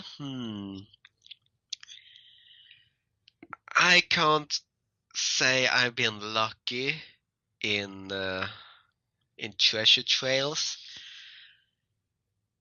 I mean, that would possibly be the one time I got three treasure trail specific items. I mean, I got 1 U composite bow and then 2 willow composite bows. Was that before invention? Let's see.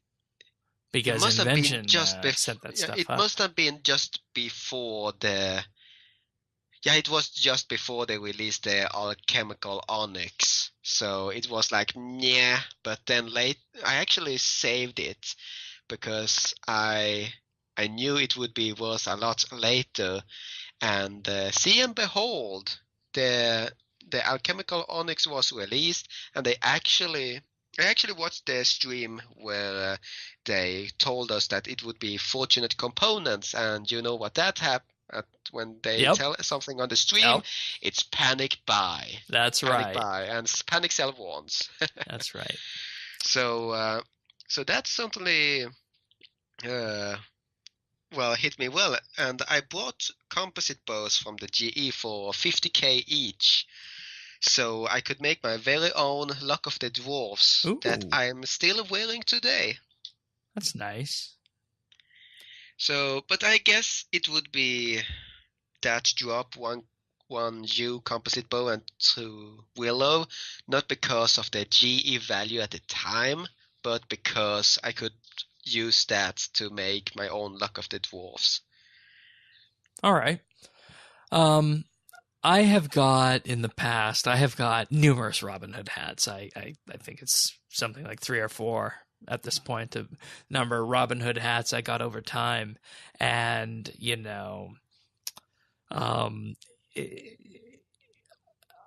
I've also got a good number of the regular treasure trail items through it before Elite Clue Scrolls came out. I haven't had the fortune of getting anything great from the huge Elite Clue Scrolls that have come out recently.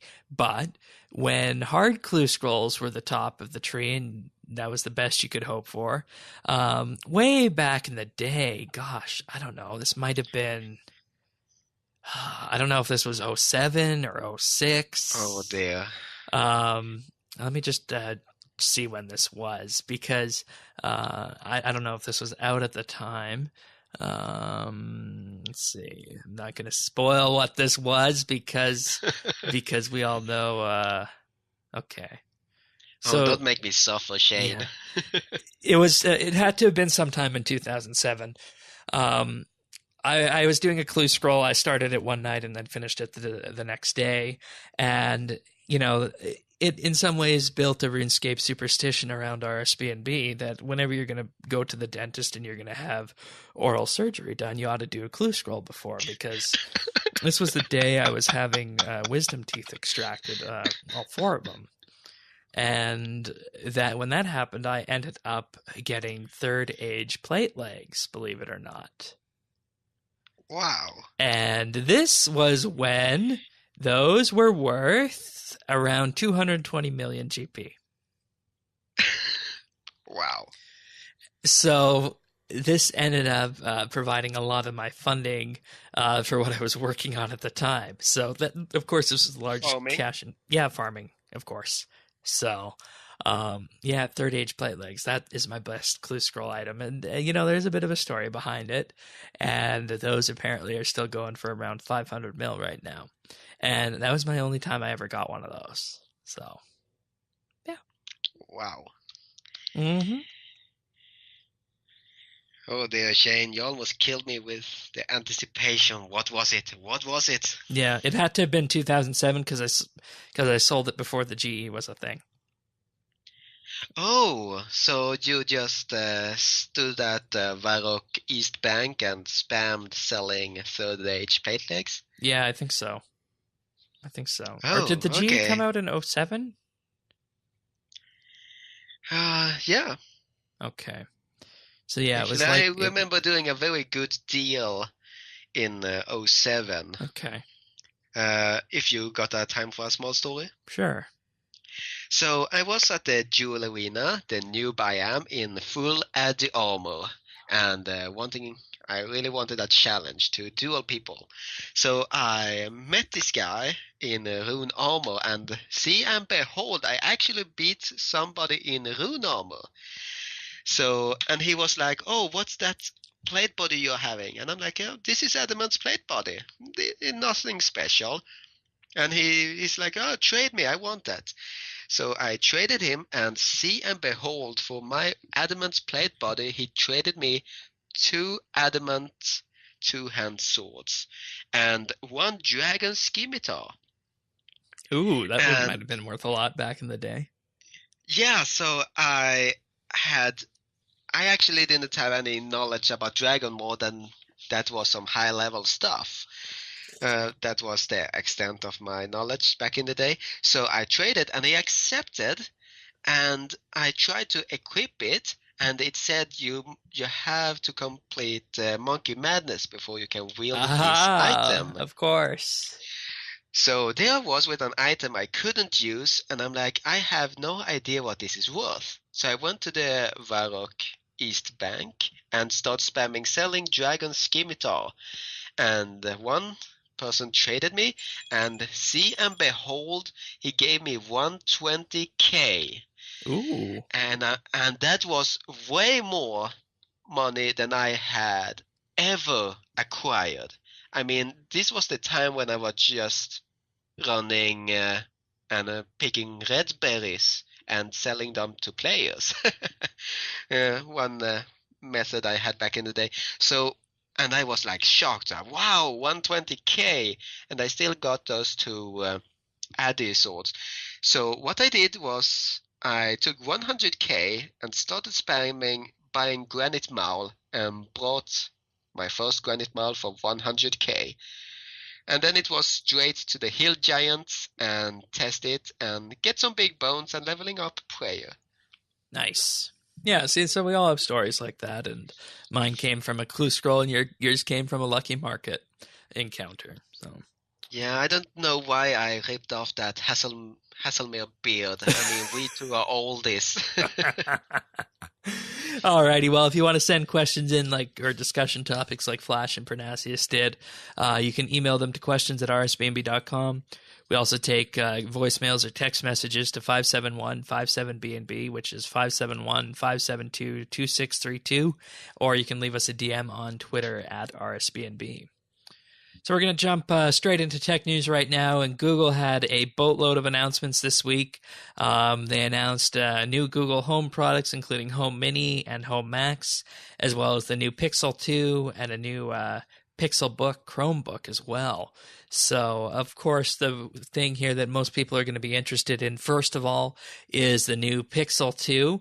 The Pixel 2 is a 5-inch smartphone from Google. It runs Android Oreo. And the Pixel XL2 has smaller bezels, but is a little bit more expensive and has a 6-inch screen. And, of course, this is Google's flagship Android phone, where they put their own version of Android on it. And they say, this is what Android is. This is what Google sees Android is. And in much of a ways, this is a top-end smartphone of the year, just like the iPhone 8 is as well. Rumor has it already that the Pixel has dethroned the new iPhone 8 as the best smartphone camera out there.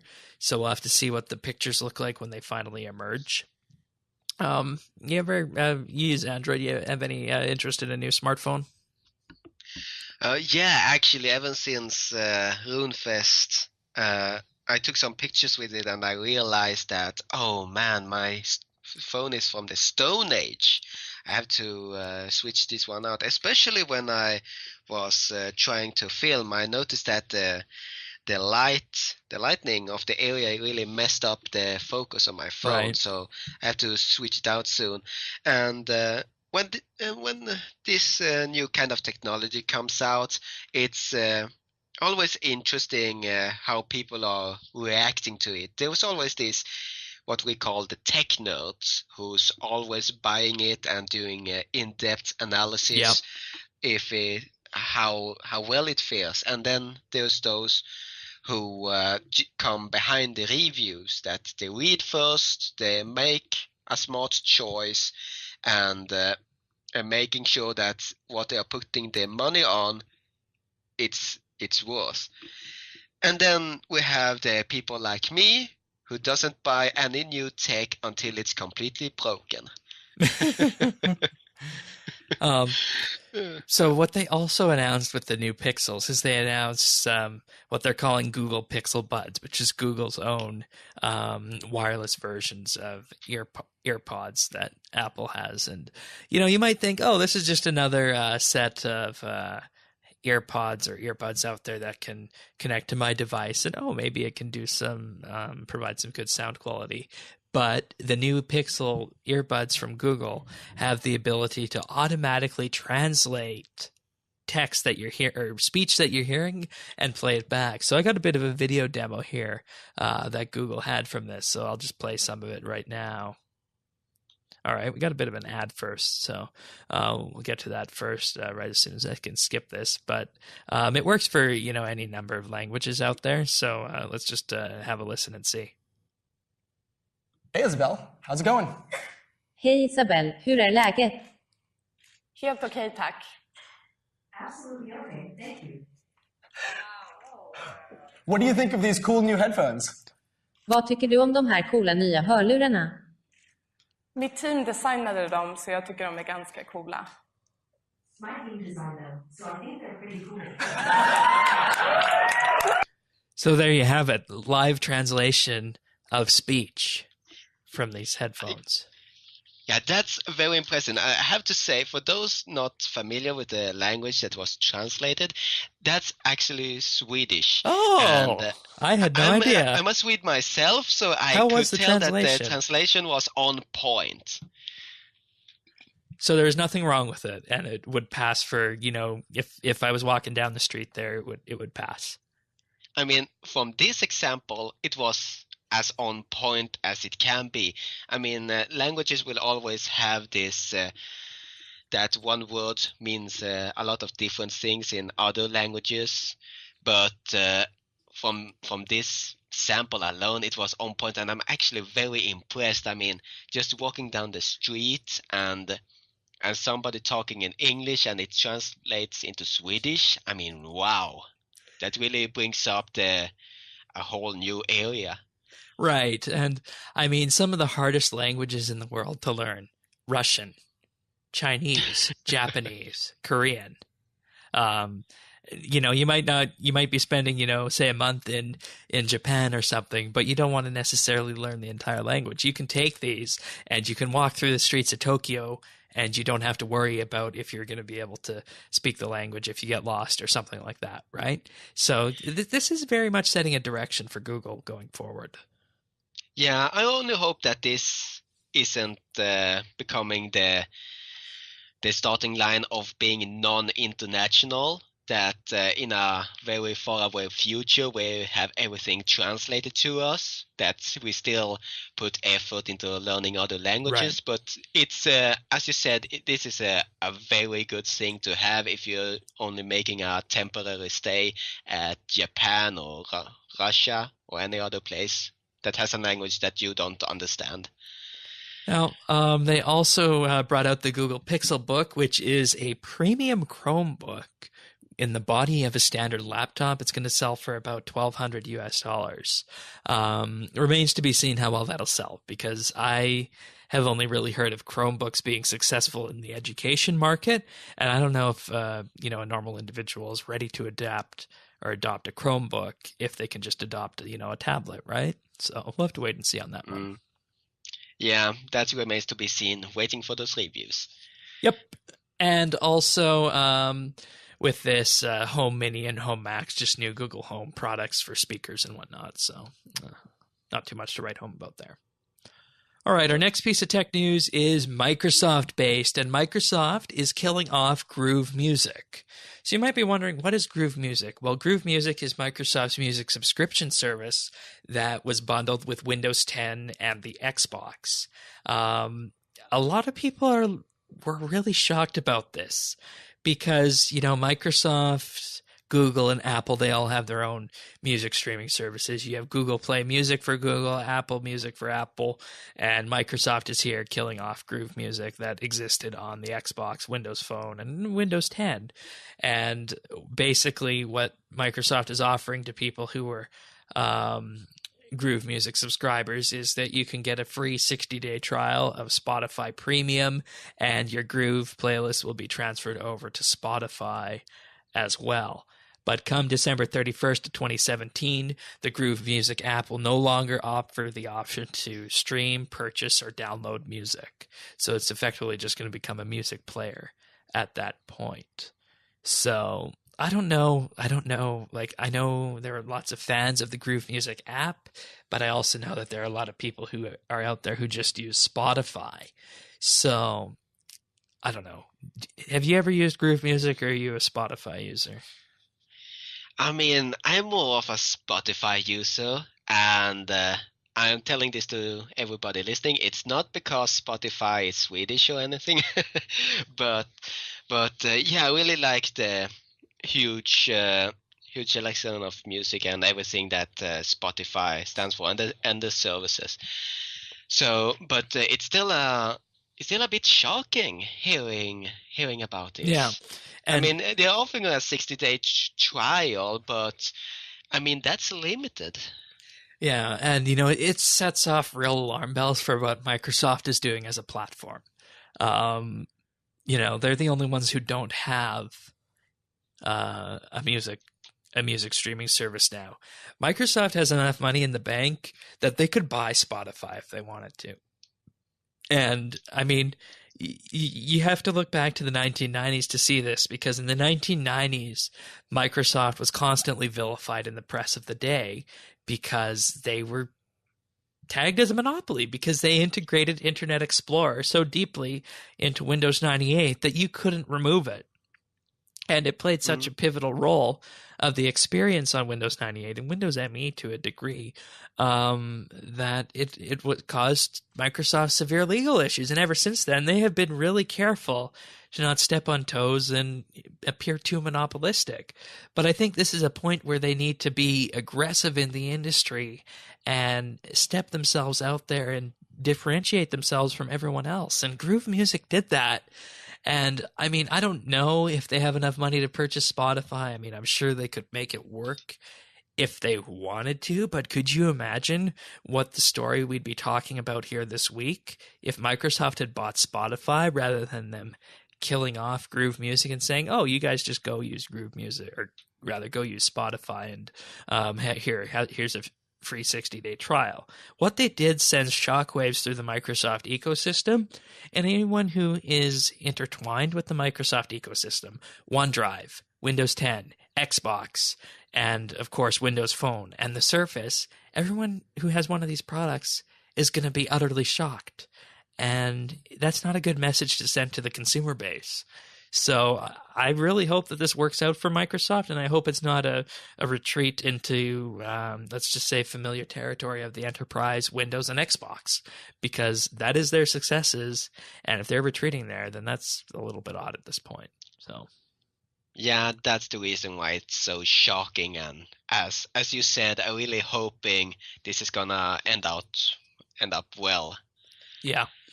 But hey, I mean, they do have a Surface event coming at the end of the month, so we'll just have to wait and see what they bring from that. Maybe they got a whole new media strategy that's going to be unveiled there. Okay, stay tuned because we are soon returning with more news as soon that's out. Yeah, and we even got more Microsoft news this week that's somewhat concerning. Microsoft is bringing its Edge browser to Android and iOS.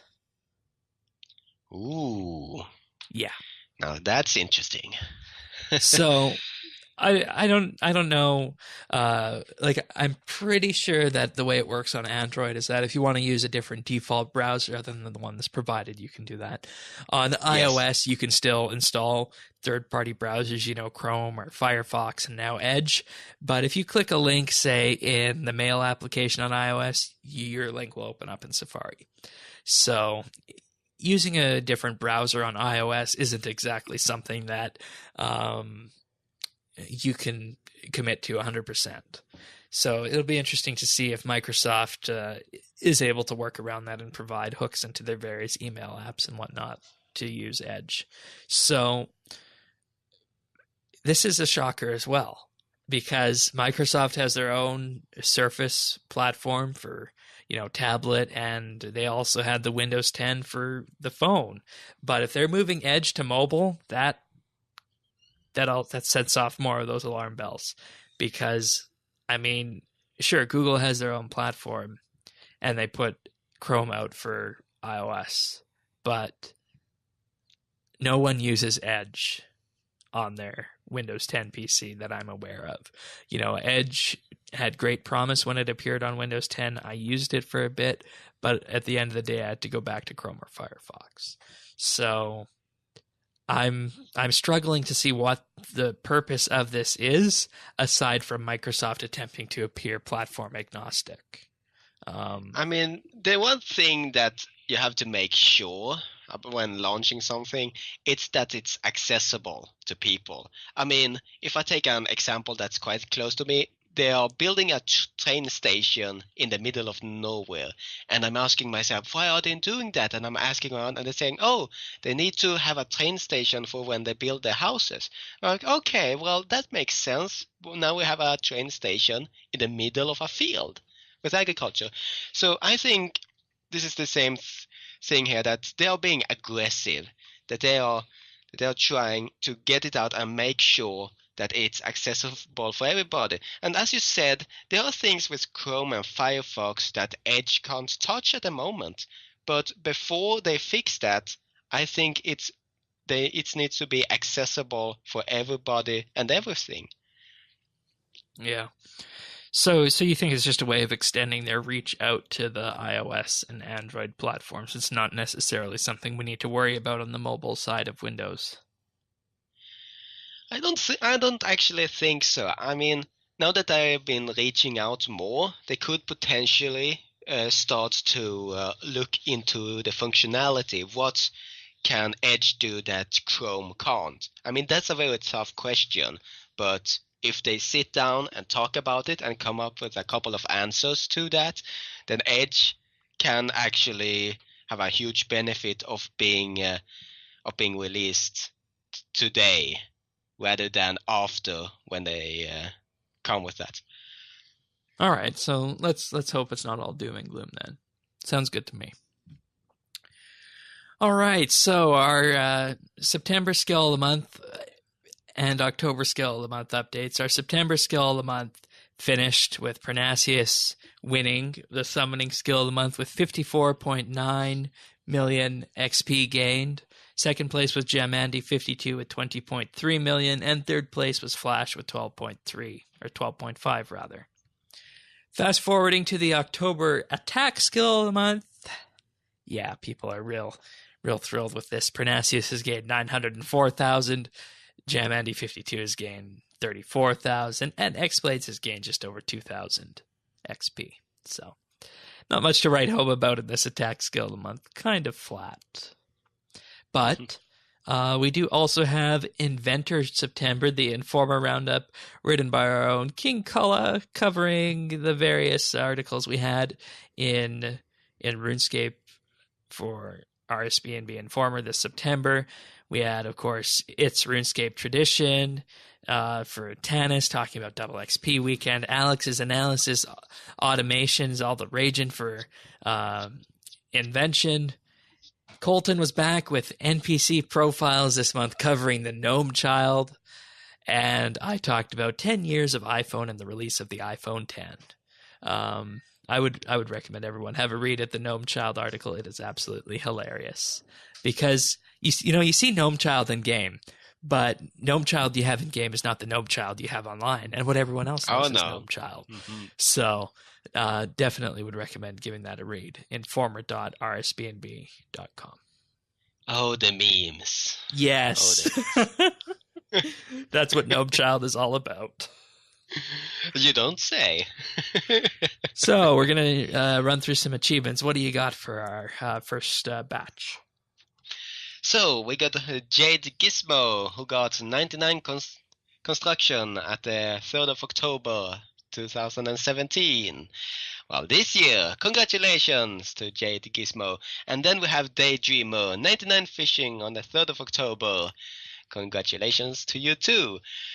Rulla Jude 540 with 99 magic on the 1st of October. Oh, magical, congratulations. And then we have Tasty Romeo with 120 invention, also on the 1st of October 2017. Congratulations to you, Tasty Romeo. Good job, everyone. And continuing on, we got Pernasius with 120 summoning on the 30th. Bonsai 99 with 99 fletching on the 30th as well. Mats 374 with 99 Herblore on the 30th. And Vantic with 99 crafting on September 30th as well. So congratulations to everyone. Those are some great achievements. Nice seeing double 120s in there, both in summoning and in invention. So good job all around. Okay, so it's Pick of the Week time. You're going to tell us a little bit of a story about Pick of the Week. Yes, for now we're closing in on 2 hours, and for those listening might have noticed that I like adding stories to whenever I'm telling something, and this is also a story. So basically, this is a story of where is the population of the Earth going. So this started when I was in high school, and talking with my chemistry teacher, and this was of course during the lesson, and I asked the question, well, where do you think the population of the Earth is going? Because, well, let's be honest, Hollywood has been making a lot of movies about the population of the Earth facing multiple crises. I mean, it's been everything from going to Mars, it's been zombie apocalypse, it's been natural disasters, volcanoes, hurricanes, you name it, and everything that we are going towards a hard time. And then we have, of course, the warm up.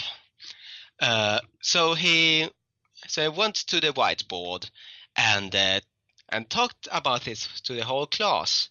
Where is the population of the Earth going? And he gave 2 examples. It could either be towards the reindeer scenario or the bacteria scenario. Now, so what are each of these 2 scenarios, I would ask? Yeah, exactly. That's also what I asked myself at the time. So he told us that I think it was during 2004, or maybe many years ago, they placed quite the amount of reindeers on a small island outside of Iceland. I think it was around 30 or 40 reindeers. And they were going to live there in peace and harmony, and every year they would make a quick count of how many reindeers there would be. So the first year, no surprise, the reindeers increased in population. And so did it in the following years, from 30 to 56 to 124 and so on. But as it became more crowded, the resources on the island couldn't cover for everybody. And then a really harsh winter hit them, and that limited the amount of resources. I mean, the plants that the reindeer had to eat dwindled down to almost nothing. And from being a population over 150, guess how many were left? 0. Well, almost. 7 reindeers were left alive after that. So a natural disaster hit and there were 7 left. And then the next year, guess how many were left? They disappeared even further.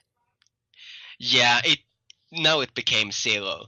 So after the natural disaster hit, there were none left. So now the question is humanity going towards that we are increasing in population, and once it hits a certain limit that a disaster will occur until there are none left, that not even the ones surviving can live with what they have left? Because let's be honest, 7 reindeers, there was still hope for that small population, but the amount of resources that was left, even though it was only 7, it wasn't enough. So there was 0 left. So that's the first thing, the reindeer population. And then the bacteria population. Now, have you ever seen bacteria in Petri dishes? Yeah, I have. Yeah, so as time goes on, these bacteria goes exponentially. They split, 1 becomes 2, 2 becomes 4, and so on. And this happens until there's no space left. And what happens then? Well, if you count them, then you will notice that the growth will actually slow down. They won't extend to more than what the resources can handle, but they are slowly reaching a maximum amount, and then keeping that amount as long as they can. So it's not a case of them dying out. They are living in harmony with the amount of resources that's available and not overextending it, because they know, well, it's a bad thing if we become more than the resources can handle. And then there came the question of what are we going towards to the reindeer population or the bacteria population? And as it looks now, I can tell the listeners that, well, according to my chemistry teacher, it's going towards the bacteria population. And an example of that is like 500 years ago, it was quite normal for a family having at least 5 kids in the family. Yeah. But if you look today, how many kids are actually in a family? Yeah, the average rate, I think, in Europe, birth rate is like 1.1. Yeah, I heard 1.2, so it's around that, 1.1, 1.2. And plus, also, we have all the advancements in technology as well that'll allow us to keep on the bacteria route. Oh, yes. Technology-wise, food, energy, health, all those things together are going to prevent us from going the way of the reindeer. So, yeah, so we are actually, so the birth rate is a lot lower than maybe 500 years ago, but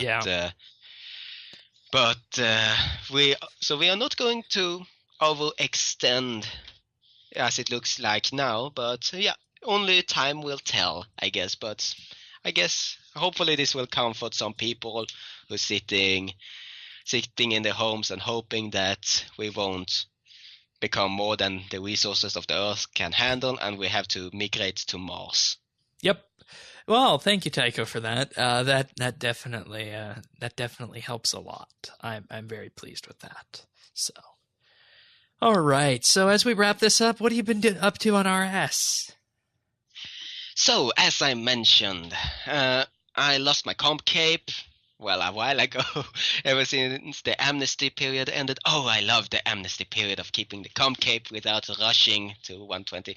Anyways, I'm 110 at the moment, but I feel like, Master Quest cape is the one and only that I love, that needs to be at my back at all times. So what am I doing?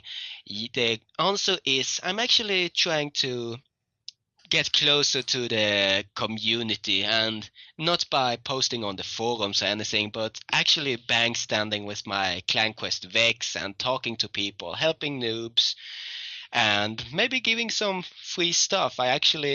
Somebody got 1 mil from me today by me giving an enchanted key to them, and then they went out with a spade and they found it. I think the one who found it was called Win2 Tank.